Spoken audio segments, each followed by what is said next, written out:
ఇప్పుడు cell phone ఆసనం ఎలా వేయాలో నేర్చుకుందాం. సెల్ ఫోన్ ఆసనమా? అదెలా వెయ్యాలి? చెప్తా. ముందుగా ఫోన్ కి 100% ఛార్జింగ్ పెట్టుకోవాలి. ఆ తర్వాత కంఫర్ట్ గా ఒక ప్లేస్ లో కూర్చొని ఫోన్ ని మూతి ముందర పెట్టుకొని స్విచ్ ఆఫ్ అయ్యేంత వరకు వాడుతానే ఉండాలి. ఈ ఆసనం వల్ల ఉపయోగం ఏమి? కళ్ళు తొందరగా పోతాయి. కళ్ళు పోయేదానికి కాదు, ముందు నా స్ట్రెస్ పోయేదానికి చెప్పు. దానికి కూడా చెప్తా. నీ పక్కన ఉన్న అమ్మాయిని ఒకసారి చూడు. తన పేరు రంభ. అబ్బా!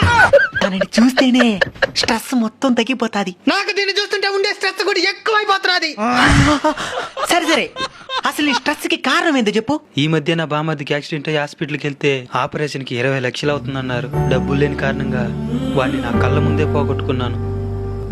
అప్పటి నుంచి ఏ క్షణం ఏం జరుగుతుందని భయంగా ఉంది. ఈ స్ట్రెస్ నుంచి నా ఆరోగ్యాన్ని కాపాడుకోవడానికే నేను ఇక్కడికి వచ్చాను. నేను మీకు ఒక సజెషన్ ఇవ్వచ్చా?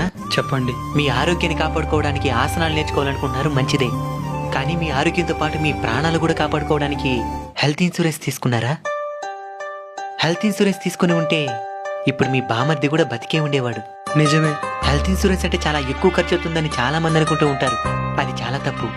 నెలకి కేవలం 400 నుంచి 500 రూపాయలు మాత్రమే కట్టి ఏదైనా ఇబ్బంది జరిగి హాస్పిటల్కి వెళ్తే కోట్లలో కవరేజ్ వచ్చేలా చేయొచ్చు. నేను ఇప్పుడే హెల్త్ ఇన్సూరెన్స్ తీసుకుంటాను. నేను కూడా తీసుకుంటాను.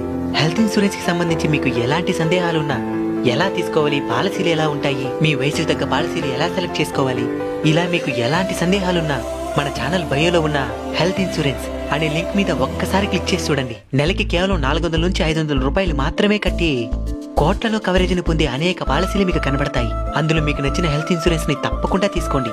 అది కూడా 25% డిస్కౌంట్ తో మీరు పొందొచ్చు. కాబట్టి ఈ విషయాన్ని మీకు తెలిసిన వాళ్ళందరికీ షేర్ చేయండి. వాళ్ళు కూడా హెల్త్ ఇన్సూరెన్స్ తీసుకోవడంలో సహకరించండి.